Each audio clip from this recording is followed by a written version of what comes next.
Hi everyone, so this video is going to be a mixture of my predictions for Star Wars Episode 9 and what I actually want to happen in Star Wars Episode 9. So without further ado, let's get to it. Alright then, so I believe the film is going to start after the opening crawl, obviously, with Kylo Ren and his Knights of Ren, and they've stumbled across ancient Sith relics, including holocrons, and they've even come across holo recordings of various Sith Lords from history, including Darth Maul, Snoke and Sidious, Vitiate, and even Darth Revan. Now, I know that Snoke hasn't actually been confirmed as being a Sith, but I believe that Palpatine is Snoke, and I'll get into that later on. So yeah, Kylo, he even finds a holo recording of Darth Malgus. And all of these holo recordings, they reveal secrets about the Force. They reveal secrets about the Beyond, and a force that is more powerful than both the light side and the dark side. So, Kylo Ren even sees statues of Malgus and Revan, and most probably this is going to be on Mustafar, and it'll be to do with Darth Vader's castle. I mean, I think that Rose Tico has been going to be killed off early in the film, because think about it, she hasn't featured in the first trailer. So Disney are aware of how much people hate this character. So if I was Disney, I would want to get rid of her as soon as possible. But anyway, General Hux, I believe he is going to take over the First Order because Kylo Ren has gone off with his Knights of Ren to find out about this power that is more powerful than the light side and the dark side. So Kylo Ren has basically gone rogue. Whether or not General Hux will join the Resistance, I don't think that's going to happen. Because I know a lot of people have been posting theories about that. But no, I don't think that's going to happen because you could see how loyal General Hux was to the First Order in The Force Awakens. Like, when he did that massive speech and like before Starkiller Base blew up all of those planets. The planets in the Hosnian system. So, Rey. Is she a Kenobi? Is she a Skywalker? Who knows? But what if she's actually part of the Shan family from the Old Republic? Meaning Revan's family. It is possible. Because that could be a brilliant way of introducing the Old Republic into canon. Because the rumours are that David Benioff and D.B. Wise are going to be working on Old Republic movies. And the main rumour is that the Star Wars movie that is coming out in 2022 is going to be about the Old Republic.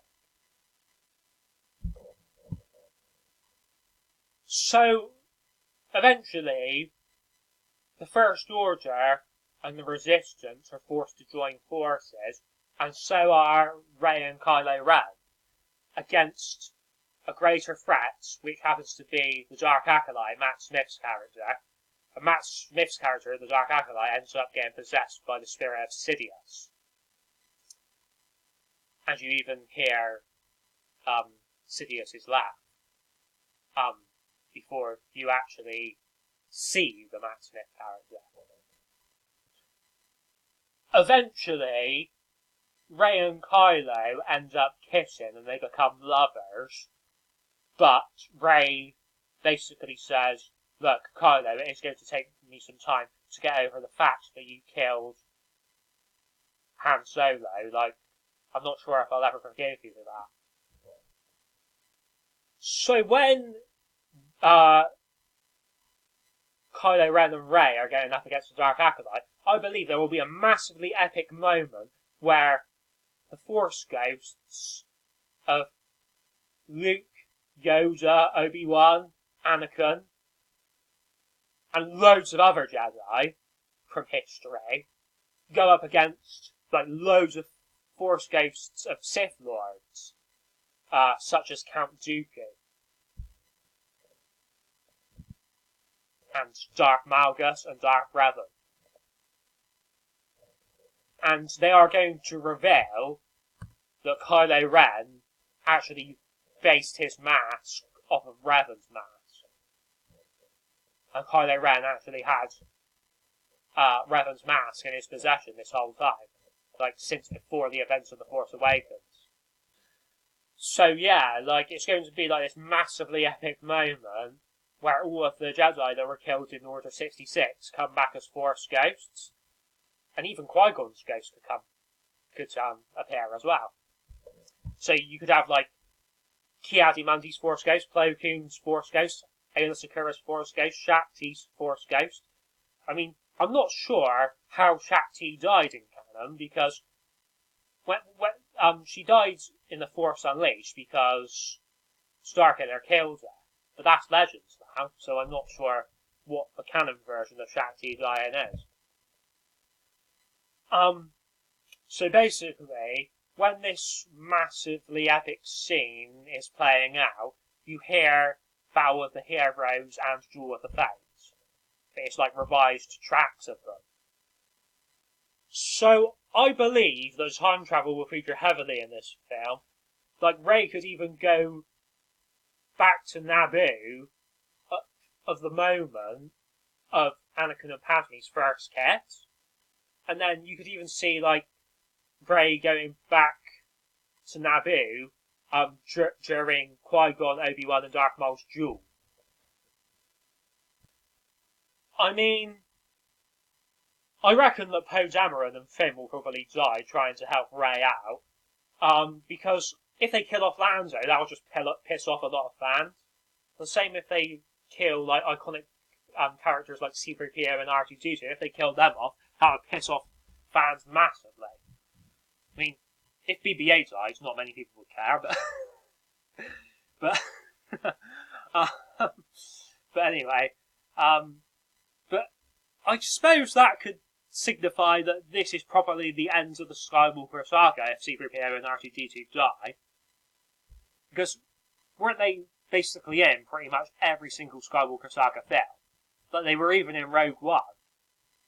So I think, like, Solo is the only Star Wars movie that they haven't been in.